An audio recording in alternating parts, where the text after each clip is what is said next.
Hello நண்பா, எல்லாருக்கும் வணக்கம். இன்றைக்கி நம்ம சேனல் எதை பற்றி வீடியோ பார்க்க போகிறோம்னு வச்சுக்கோங்களேன். இப்போ காப்பிரைட் ஸ்ட்ரைக் வந்து நம்ம சேனலுக்கு 4 மாதத்துக்கு முன்னாடி, அதாவது 3 மாதத்துக்கு முன்னாடி விழுந்துருச்சு. அது எக்ஸ்பிரின் டேட்டுன்னு ஒன்று போட்டிருக்காங்க. லைவ் ப்ரூஃபாக பார்ப்போம். அது போகுதா இல்லையா என்னென்னு அது லைவ் ப்ரூஃபாக நம்ம இப்போ பார்க்க போகிறோம். சரிங்களா, வாங்க பார்க்கலாம். உங்கள் குரோம் பேஜ் ஓப்பன் பண்ணிக்கோங்க. டெஸ்க்டாப் சைடு ஆன் பண்ணிவிட்டு உங்கள் சேனல் வந்து பீட்டா செட்டிங் போய்க்கோங்க. கொஞ்சம் டவர் ப்ராப்ளமாக இருக்குது. இதில்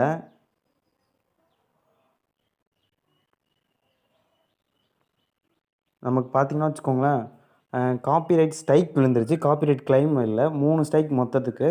அதில் ஒரு ஸ்ட்ரைக் நமக்கு விழுந்துருச்சு.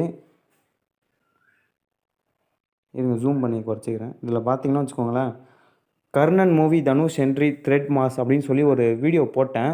காப்பிரைட்ஸ் போட்டாங்க. அது வந்து எப்போ போட்டிருக்காங்கன்னா ஸ்ட்ரைக் ஆன் 10th ஏப்ரல், அதாவது ஏப்ரல் மாதம் போட்டாங்க. இப்போது அது பக்கத்தில் ரெட் கலரில் பாருங்கள், எக்ஸ்பிளைன் ஆன் ஜூலை அப்படின்னு போட்டிருக்கு. நல்லா தெரியும்னு நினைக்கிறேன். எக்ஸ்பிரைன் 9th ஜூலை அப்படின்னு போட்டிருக்கு. அதாவது இன்றைக்கி டேட் 8, நாளைக்கு தான் 9, ஓகேவா? அப்போது நாளைக்கு எக்ஸ்பிளைன்ஸ் ஆடுன்னு போட்டிருக்காங்க. நாளைக்கு இதே வீடியோவை போடுறேன். நம்ம காப்பிரைட்ஸ் போயிருக்கா என்னென்னு பார்ப்போம். ஆனால் அதுக்கு பதில் காப்பிரைட்ஸ் வந்த உடனே நீங்கள் என்ன பண்ணக்கூடாது, இங்கே சி ஆக்ஷன் இருக்கும். இதை கிளிக் பண்ணிங்கன்னா 2 ஆப்ஷன் வரும். இதெல்லாம் நீங்கள் எதுவுமே பண்ணாதீங்க, ஒன்றுமே பண்ணாதீங்க. இது என்னென்னா, ஒன்று பார்த்தீங்கன்னா காப்பிரைட்ஸ் பண்ணவனுக்கே ரிப்பீட் காப்பிரைட்ஸ் பண்ணுறது. இது என் வீடியோ தான் ஒரிஜினலாக நம்ம ப்ரூஃப் பண்ணி காட்டுறது. கீழே இருக்குது பார்த்தீங்கன்னா, அது எனக்கு என்னென்னு தெரியல. அதனால் எதுவும் பண்ணாதீங்க, அப்படியே விடுங்க. போய்டும்னு நினைக்கிறேன். நாளைக்கு தெரியும். எக்ஸ்பிளைன் ஆன் 9th ஜூலை அது நாளைக்கு தெரியும். நாளைக்கு நான் வீடியோ போடுறேன். சரிங்களா?